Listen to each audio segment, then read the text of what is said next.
Hello, everyone, and welcome to tonight's conversation with Congressman Bill Keating. During tonight's call, we'll be taking questions from constituents like you.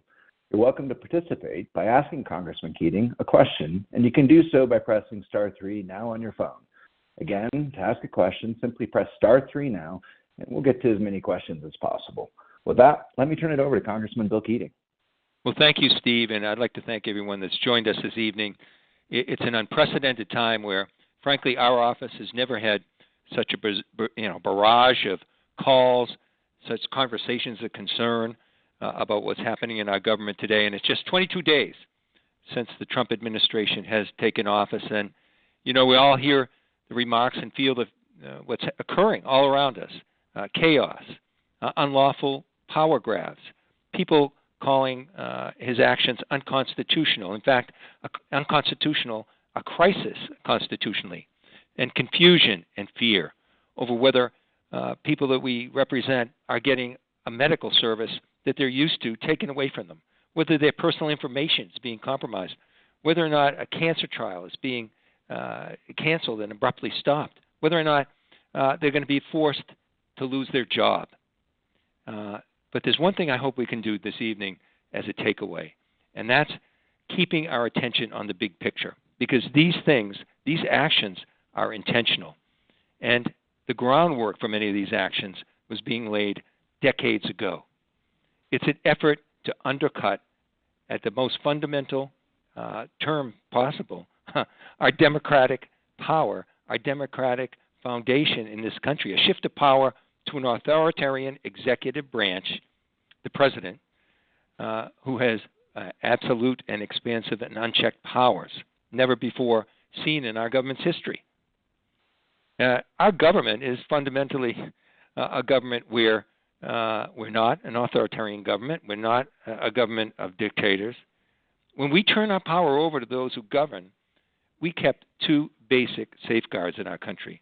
One, having scheduled elections where the power is returned to the people every 2 or every 4 years, and checks and balances, the second safeguard, so that power can't rest in one person's hands. We saw on January 6th, and after the last election prior to this, that was being challenged fundamentally too. Some of it legal, over 60 cases going to the court, all of them upholding the election. And that was great. That's our system and our democracy working. But when that failed, we saw other actions. We saw attempts to really change and crush the constitutional safeguards that are there by our vice president, who held up. Vice President Pence held up under that pressure, and as also constitutional officers in states, like the Secretary of State in Georgia, who upheld his authority and didn't give in as well. But when that didn't work, we saw violence. And we saw the response with the police enforcement, Capitol Police officers, 140 of the people that protect and serve us, and I see every day in this office. 140 of those people injured. One died the night of after that, succumbing to a stroke. We saw attempts to change the courts, but our democracy held. The justice was exercised, and our courts upheld. But now we're seeing an attack on checks and balances, that second safeguard. And they're aimed at our congressional safeguards right now. They're taking actions in this administration, illegally withholding funds, undercutting the congressional authority that's there under statute, defying the Constitution, illegal firings of personnel. And this is all being rationalized because they're telling the public that they're trying to deal with our national debt, which indeed is a crisis, and they're trying to be more efficient. And ironically, it's not necessary. They have the hands right now on all three levers of government, the executive and the president, the majority in the House and the majority in the Senate. So why are they doing this, and why are they having this effort? They're trying to flood the zone to hinder a transparent action that will result in public response, legislative response, and court response. that's why you're seeing this chaos. That's why it's intentional, and that's why it's important that we speak together here this evening. You know, I was on the House floor just a few days ago, and I was talking to a Republican on the other side of the aisle, saying, why is the administration acting like this, and why aren't you speaking up about it? And they said, well, it's likely that within 20 months there's going to be a majority of you in the Congress, and we won't be able to do these things. Because if we can act on them now, and I'm going to share with you the three major pillars of how we're going to act, then we'll be able to stop this from happening, create transparency, allow people listening here and elected officials to see what's going on, allow the press to report on it, and make sure that there's a response from the public. So far, there's three major efforts that I focus on to deal with what can I do to help. They're basically the three C's. They're the courts, they're Congress, and indeed they're you, my constituents. The courts are already acting in just record time. There's groups like Democracy Forward who looked at Project 2025. They were fearful this would happen. They prepared for it, and they're turning over injunctions overnight, stopping these illegal actions. In Congress, we're already filing legislation trying to protect the privacy of people that are special employees who have no authority to go into our privacy records, no security clearance to deal with these things. And that's already taken place, and it's already jeopardized the security of those important pieces of information. And then there's the ability to get the stories from you, to hear what's going on. Because if we just talk in legislative terms, statutory terms, constitutional terms, and all that kind of acronyms about what's happening, what agencies are being affected, we're not going to get the message through to enough people. And we need the stories from all of you telling us how it's affecting your life and how it could affect your life. And that's the primary purpose of our meeting here tonight. So I want to hear from you. If you could just press *3 to ask your question, and we can begin our dialogue, which will extend far beyond this evening, but will be one that will test our character as a country and our adherence to fundamental freedom, justice, and democratic rights. Thank you, Congressman. And with that in mind, everybody who is just joining, this is a conversation with Congressman Bill Keating. Thank you for joining. And if you have a question tonight, you simply press *3 on your phone, and we'll get to as many questions as possible. We're going to start this evening in Buzzards Bay with Adelaide. Adelaide, you were on with a congressman. You had a question about Republicans and Trump. Off you go.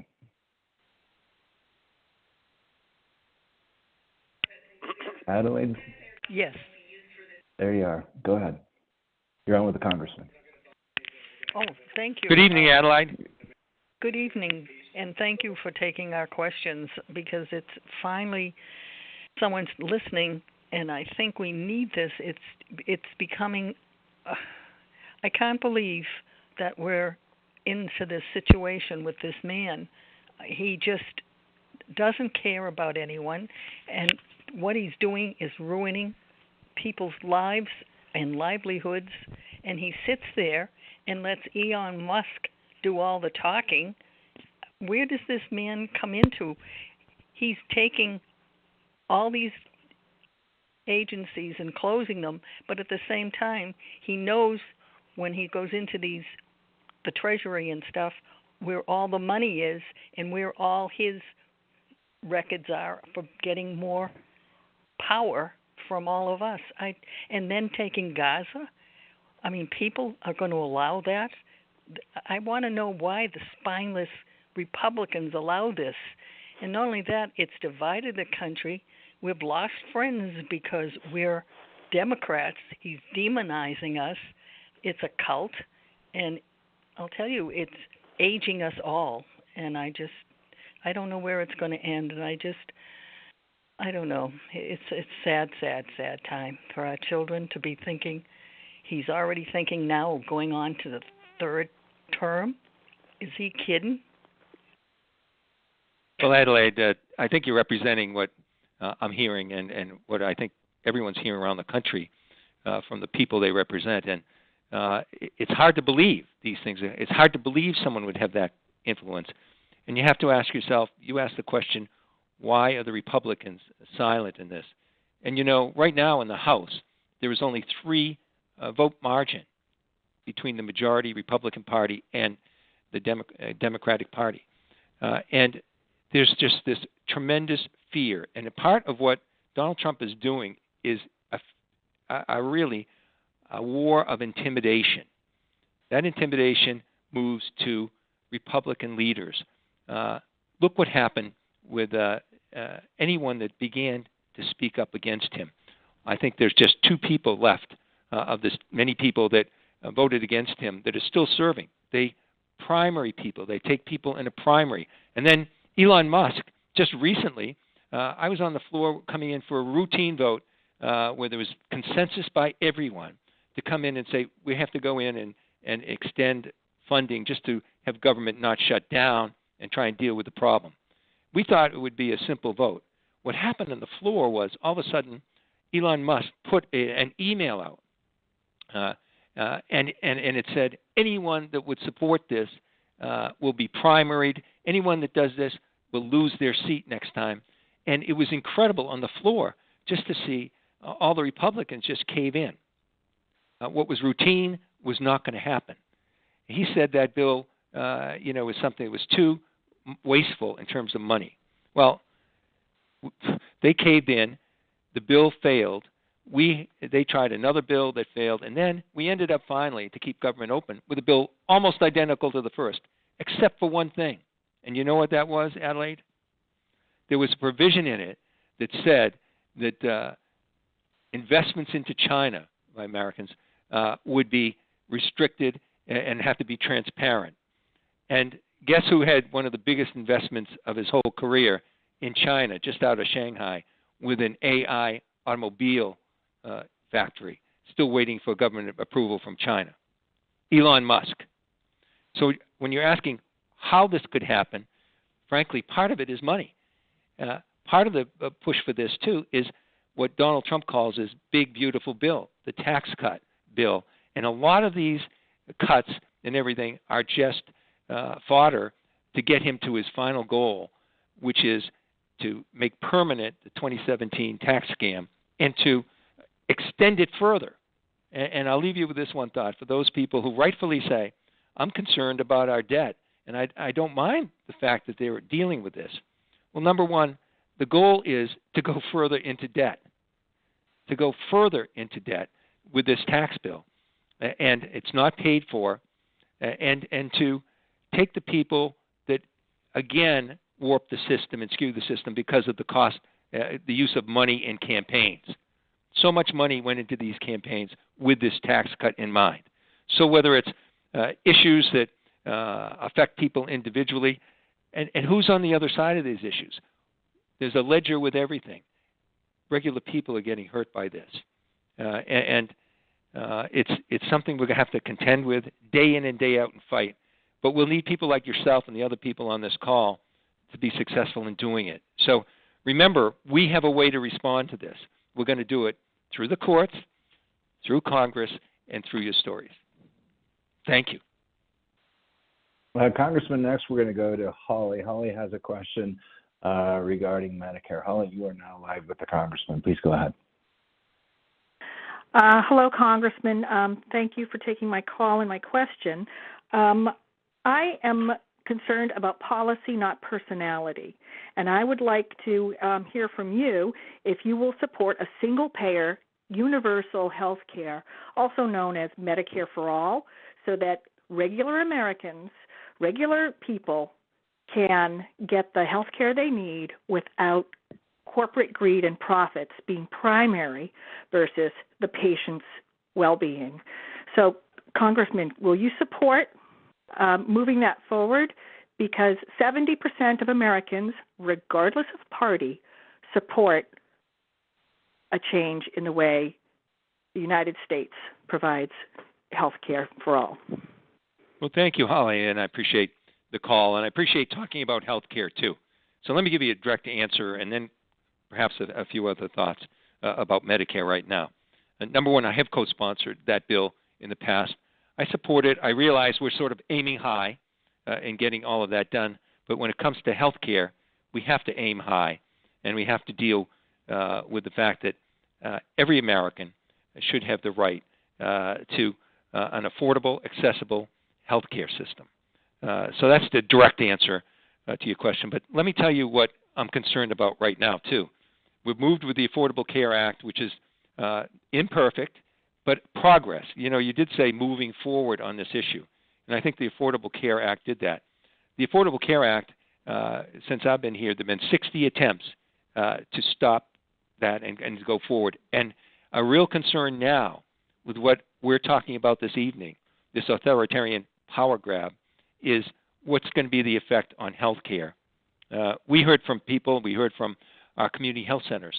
That memorandum that was put out by the Trump administration resulted in them calling immediately and saying, what are we going to do? It's a Tuesday, I believe, and by Friday, we don't have money to pay anyone. We're going to have to shut down. So Medicare is definitely in the sights. Instead of moving forward to advance Medicare, I'm very concerned about it going in the exact opposite direction. And the tax cut I talked to you about just a moment ago with Adelaide is the biggest reason. They're saying they can cut.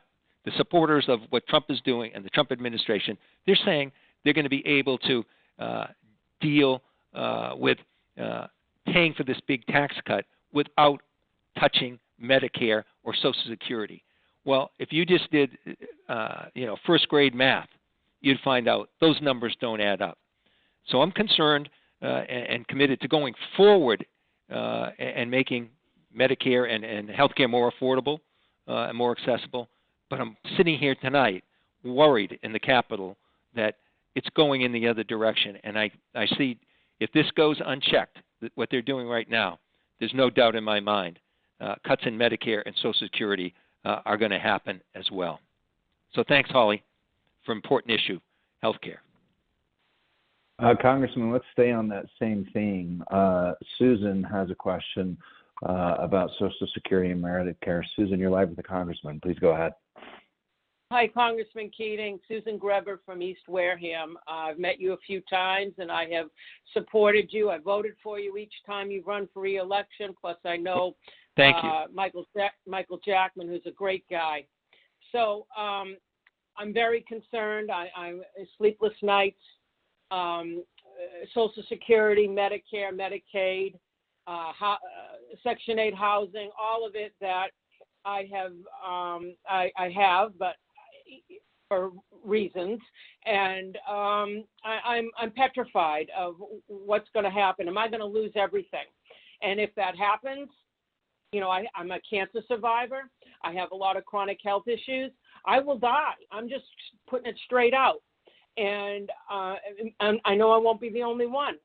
Millions of other people could be homeless. We could lose everything. And this is illegal, immoral, and you have to do whatever it takes. And maybe you can tell us what we can do as individuals, because it's not right. I knew this was going to happen, and I'm just at a loss, and I'm scared. So there you have it. Well, Susan, you have enough on your mind without being worried about that. How are you doing health-wise? Congressman, she's back in listen queue. So okay. I'm sorry. Ahead. Well, let me just send along, Susan, the fact that we hope all your treatment and all your health care needs are being met, and I hope you're healthy. But there's reason to be concerned, as I just mentioned. It's a perfect sequence of calls here. Just what I said with Medicare is a concern with Social Security as well. That I'm not sure they'll be able to do away with major things like cutting Social Security altogether, privatizing. All those things have been discussed in the past. But I think they're going to chip away at this, and they're going to chip away at it in part because they have to do something to offset the expense of this big tax cut that's coming down. This is a tax cut for instance, that it's $2.7 trillion that we're paying for the last one in dollar cents. Did you know, if you're talking about the debt in the history of the United States of America, all the debt that was accumulated from the beginning of this country till now, a quarter of that came in the 4 years of Donald Trump's first administration. And they are not a fiscally conservative administration. They will spend us further into debt or cut us further into debt just to justify the tax cut. And Social Security can't be avoided as part of those cuts.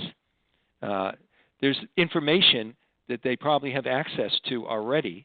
Some of Elon Musk's, and we'll get to that perhaps, the people that are into our private information. One of them was fired from a cyber firm for giving information to a competitor. Another one had a criminal background.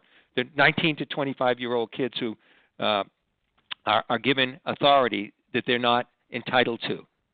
We're paying for a security company to safeguard all of these important vegetables of, personal information. And they've warned them that this is a danger, the group we're paying for. And I'm worried that some of the important information, who's on Social Security, who's getting what kind of medication, that those things should be private. We're going to work, and we're working through the courts, and we're working through legislation to safeguard that. The good news is Social Security is a promise that's been given generation to generation. And when my opponents or my colleagues on the other side of the aisle, sometimes we ally on issues, hopefully, but when they talk about Social Security, they say, we're not going to touch it. But by moving forward in the direction they are and giving the authorities they are to the executive side, they have jeopardized it. But I think we'll be able to be strong on an issue like this and come together using the courts, using Congress, and using the power of constituents. Folks, if you're interested in asking a question, it's simple. All you have to do to ask a question this evening is simply press *3 on your phone, and we'll get to as many questions as we can. A lot of folks have a lot of questions, Congressman. So we're going to go next. We're going to pivot a little bit on subject matter and go to Kevin. Kevin has a question about Trump's foreign policy. Kevin in Plymouth, go ahead. Yes. Fall River, but I'm the Democratic State Committeeman for the first Bristol in Plymouth, half of which is in the 9th. My doctoral work is international relations, political science, and I lived in two countries, one of which was democratizing after 48 years of dictatorship, another after 21 years of dictatorship. But this appears to be the first time I'm living in a country that is de-democratizing. And I'm horrified by, this administration's foreign policy. The First World War, we came out of it and we didn't join the League of Nations. But those young men who served in the First World War were the leaders during the Second World War, and they learned the lessons. And, there's international cooperation. There were institutions that the United States had a key role in creating and sustaining. And, the idea of sovereignty and territorial integrity is the bedrock upon which international peace has been sustained, and we haven't had a third world war. And, the European maritime empires ended after the Second World War, and they peacefully or not, and then they united into what became the European Union, and they became democracies, rule of law, peaceful, prosperous, and democratic. And they're our greatest allies, and there's so many collective action problems in the world, climate change and what have you, and financial, regulation that we can only achieve if we work together. Yeah, Kevin, I couldn't agree with you more. And, I'll tell you sort of one of my North Stars, if not the North Star, in all my public service. And that's the fact, and you described it, in my family's history, the person that gave the most for public service was my uncle. He was killed in action in France in World War II, fighting for democracy. He was trained. He was at actually Camp Edwards, and they wanted to keep him there, but he wanted to do the most he could, and just pushed and pushed. And ended up receiving a Silver Star for saving someone's life as he was being killed himself. We're mere stewards of the sacrifice of what those before us gave. And when we're looking at foreign policy, we should be looking at our own self-interest. The two go together. And so many times you're hearing from people, and I understand what they're thinking. They're saying, well, if we have needs in our own country, why are we spending money in other countries? And I don't think, and I think people like myself have to do a better job of telling people exactly where the self-interest is for this.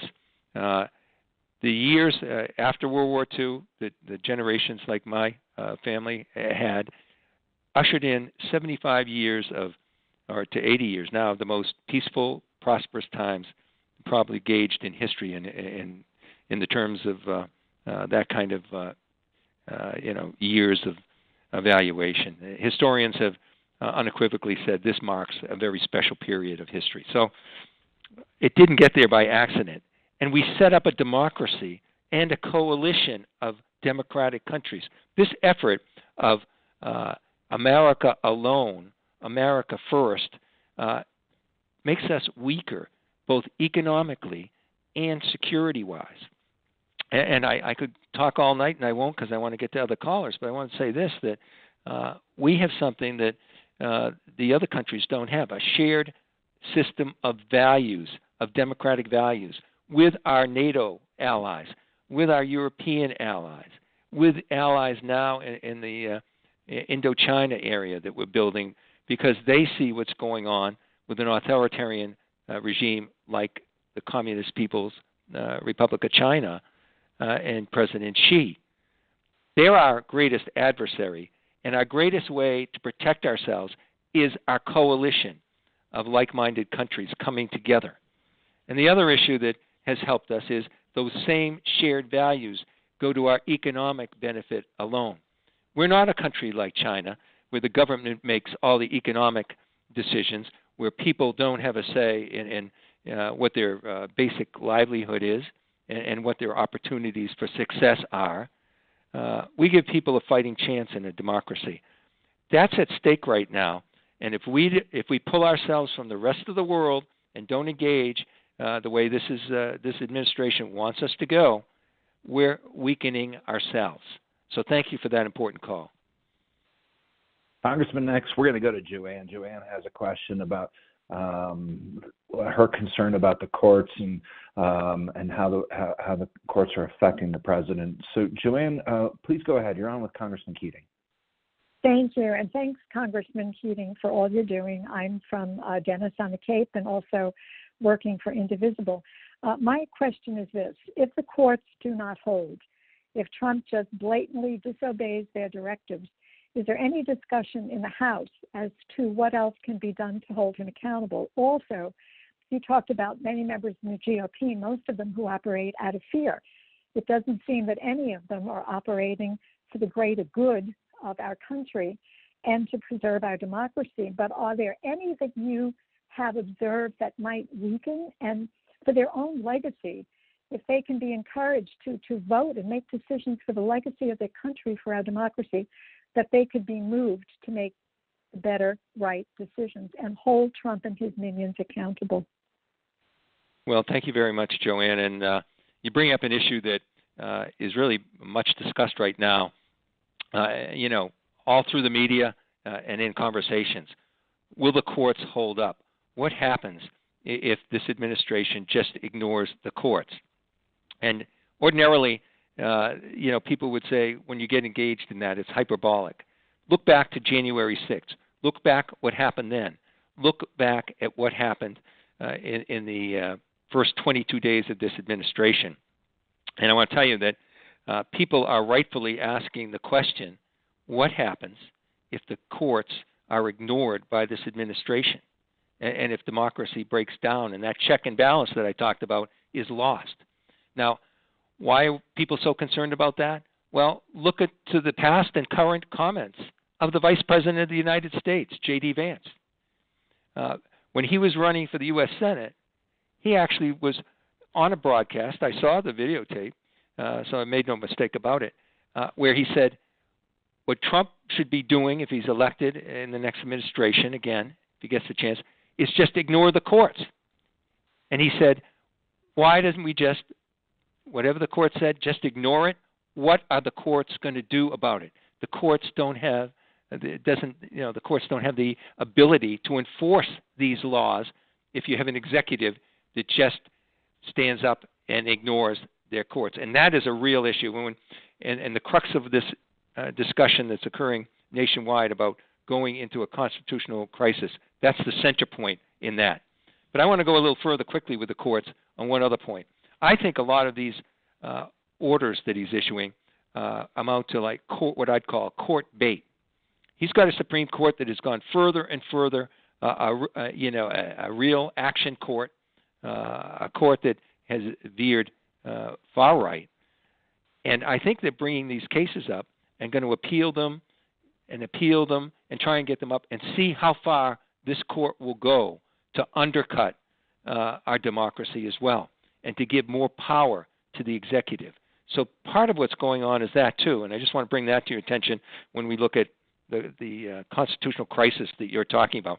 Quickly, in terms of the Republicans, so many of them know better, but they're afraid of losing their jobs. If you're afraid of losing your job for standing up and defying the oath that you take on day one, then you shouldn't have the job. One of the greatest acts of courage I saw is a former colleague of mine, and we worked together in armed services, Liz Cheney. She did it. She knew she could lose her seat, and she did the right thing. There's only a 3-vote difference right now and maybe a 1 vote for 100 days to come. We need a Republican to stand up and do that, and that's where the third C, working with our constituents and citizens, is going to come into play. So thanks. We're really hitting the important issues tonight, Steve. Yes, Congressman, a lot of folks will look with questions. Folks, if you want to ask a question tonight, all you have to do on your phone is press *3, and we're going to get to as many questions as we can in the time that we have remaining. Next, we're going to go to Plymouth, where Congressman Tracy has a question about some of the changes that are going on in some of the different agencies. Tracy, please ask your question. Go ahead. Congressman, thank you. I have a question about what your views are about the efforts to eliminate the Department of Education. To me, it's a very, very, very important department, and I think if the Democrats, well, if I can say this, are smart, they would use this to the possible elimination of this Department of Education to get to many of the people who voted for Trump, to explain to them what that's going to mean to them. As an example, in our family, we have some children who are handicapped, and I know that under the Department of Education, there is funding that's given to the states and other things and regulations that help protect them. If the Department of Education is eliminated, I'm not sure what's going to happen, not only to that funding, but to the protection that the various laws provide and stuff like that. And I think if some of the people who voted for Trump understood that, it might convince them that he's the wrong person. So anyway, I just wonder about your thoughts about relative to the Department of Education possibly being eliminated. The issue surrounding the Department of Education is caught up in the culture wars. And Tracy, I hope we can do what you're saying and get beyond it so people see their self-interest. Just give you a quick example about federal funding in education. The very states that are red states are the ones that will be impacted the most.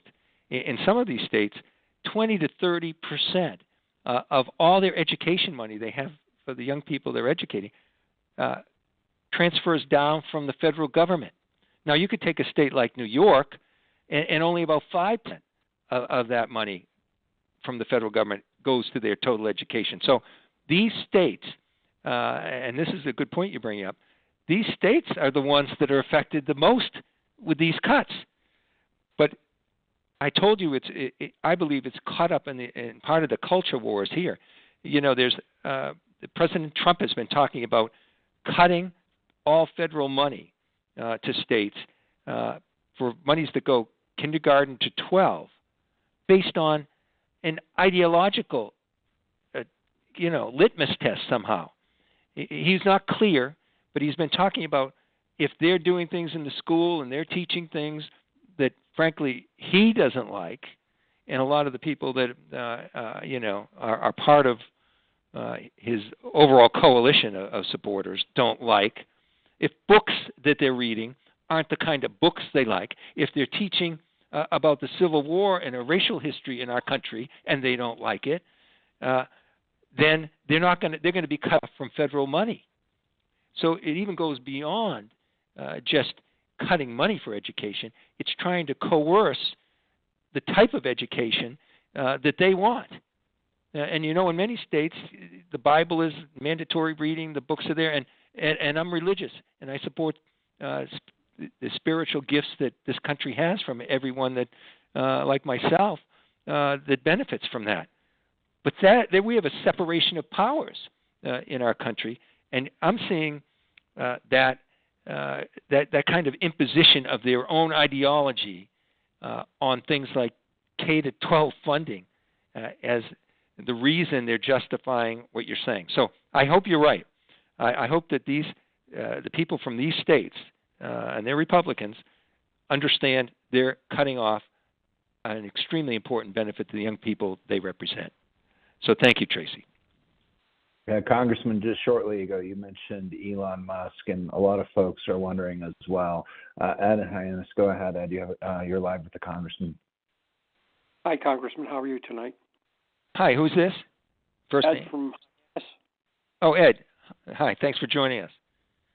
I'd like to know why Congress can't stop Elon Musk from shutting down departments, because what he did is no different than January 6th. Well, thank you for that. And I think you're right. I mean, we've got someone that is a special employee. And the reason he was given that kind of title is he wouldn't have to go through Senate confirmation, which sadly we found is a pretty low bar these days anyways. But he was dealing with that. We're doing this on many fronts. He's number one, a security threat. The conflict of interest is absurd. He's one of the largest beneficiaries right now, as we're speaking, of government funding for his enterprises.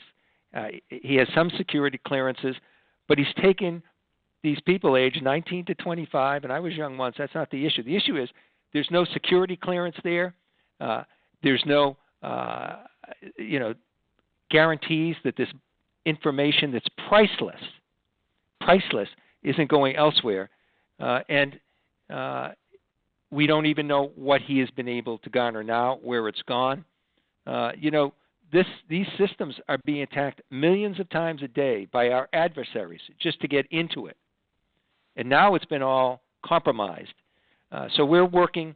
I'm a co-sponsor of a bill here, the Taxpayer Data Protection Act, and we're working to see if we can get all Democrats on this bill because, again, the margin in this Congress is only 3 votes. And we'll try and see if we can get 1 Republican or 2 Republicans, maybe 3 Republicans to join us because what's being done is a danger to security. It's a danger to people's jobs. We're getting so many calls, and I know we haven't had one tonight. I had a call from parents that told me a story. They didn't want their names used because their son might be identified somehow, and this is the fear that's being indoctrinated now. But he served 21 years in the military and decided to change his career and become an attorney and work for and serve his government again, this time in the Justice Department. He just got a notice his job is gone, and he's got 2 kids approaching college age. So it's this kind of fear put in the hands of someone that isn't even – this is a conjured-up agency. It didn't exist before, given authorities that are unprecedented and unchecked. And he's the same person when the judge put an injunction against some of the things he's trying to do, Elon Musk, that he said that judge should be impeached. I mean, this is what we're dealing with today. So we're working legislatively on dealing with this issue and his abuse of power through Elon Musk. We're working through the courts with these injunctions, and they have been working spectacularly so far. And we have to work, again, with all of you as constituents and citizens to get the word out. But it is truly horrifying to see this breach of security and this transfer of power to an unelected person who's conflicted out in every stage. Congressman, at the end of this event, we're going to allow folks to leave a voicemail where you can leave your email if you would like to receive a newsletter from the Congressman's office. Catherine potentially had such a note. Catherine in New Haven, you had a question for the Congressman that originated from the letter you received. Catherine, go ahead. Yes, it's Vineyard Haven. You were just speaking about the Taxpayer Data Collection Act. You sent a letter to me on February 6th and said that was one of the 3 actions you were taking. I'd like to know why this is a priority when all of the our safety nets such as Social Security, the SNAP, WIC, takeovers of the agencies are going on. Why this would be a priority and how you can possibly expect to get it passed. Thank you. Well, thank you very much, Catherine. It's hard now to get it passed, but look at the votes I talked about before. Probably in the next 100 days, it'll click in. There'll only be a 1-vote margin.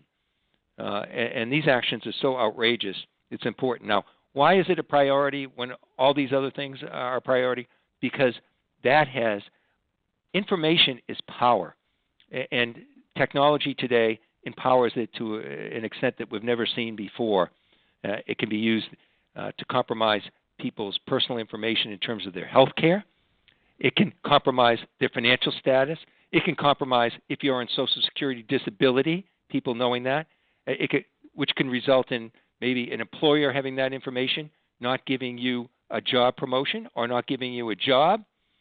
It could be used in the pharmaceutical industry for great profit, where the drug companies would have this kind of information and be able to market directly to the people that are there. That's why this is so important.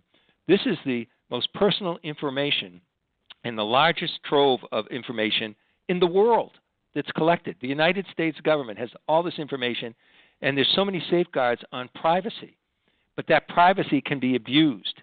And it can also be used, too, as they go forward, if they're trying to make attacks on Social Security, other issues, having that power and that information can be turned and used against efforts to protect those very fundamental things you talked about. So I appreciate you bringing up the importance of taking that activity and the hope that we can get even one Republican to move forward on this.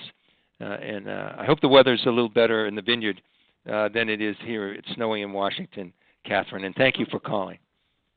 Congressman, next we're going to go out to New Bedford where Camilla has a question. Camilla, you're live with the Congressman. Please go ahead. Good evening, Congressman. My question is about immigration. Families of immigrants, someone like my husband of 39 years who has mental health issues on top of being an immigrant, and now he's scared to come out the house because he keeps thinking he's going to be sent out this country because of his past. Because with bipolar schizophrenia, you tend to do things that you don't realize you're doing. You get in trouble.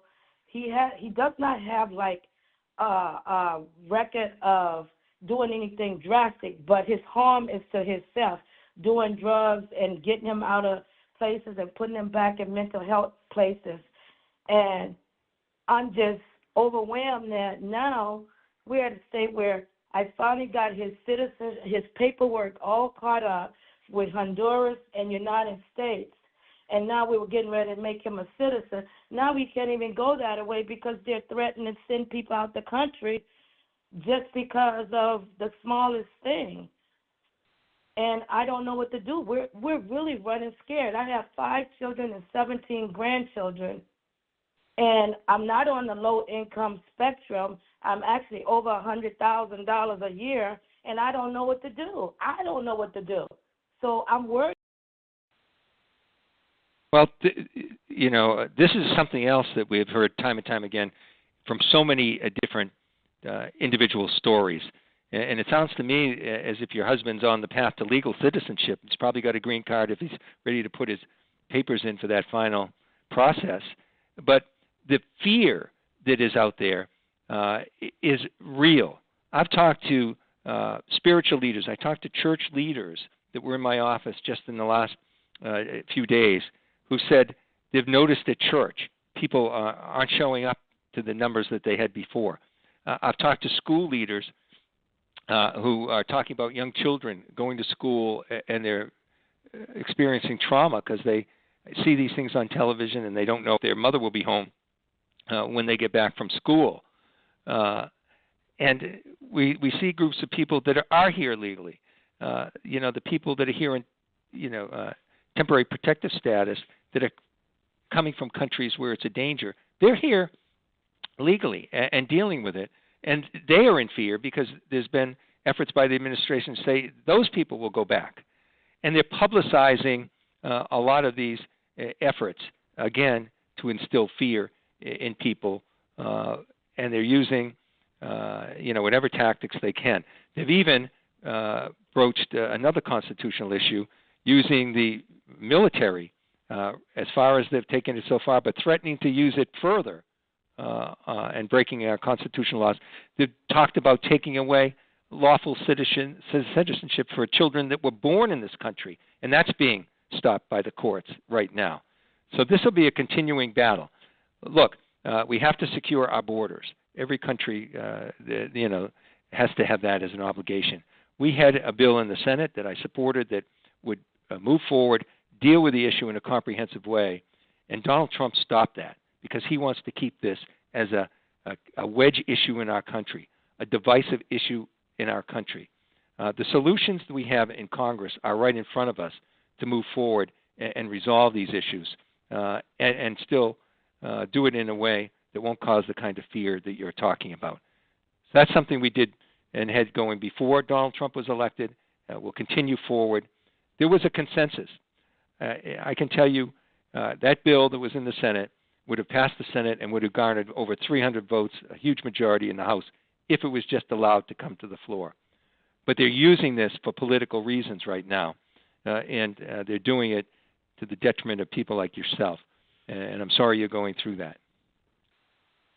Congressman, in the minutes we have left, let's see if we can get a couple more questions in, one or two. Susan on the South Shore. Susan, you have a question for the Congressman. Please go ahead, and you're live here with Congressman. Thank you very much. And Congressman Keating, I very much appreciate you putting this call together. I'd like to understand what your stand is on potentially using the impending government shutdown as a political cudgel. It's my belief that the Trump administration is just going to continue to push and exceed every constitutional, legal, and ethical limit to tear this country apart. And so what I'm trying to get a feel for is what tools you personally are going to be willing to take to obstruct, to block the GOP in Congress across the board, such as potentially not supporting anything they're trying to do with the budget, using the government shutdown as a tool, as a weapon to try and force them to stop cutting social services in favor of this extension of the Trump tax cut. Well, thanks, Susan, for that call.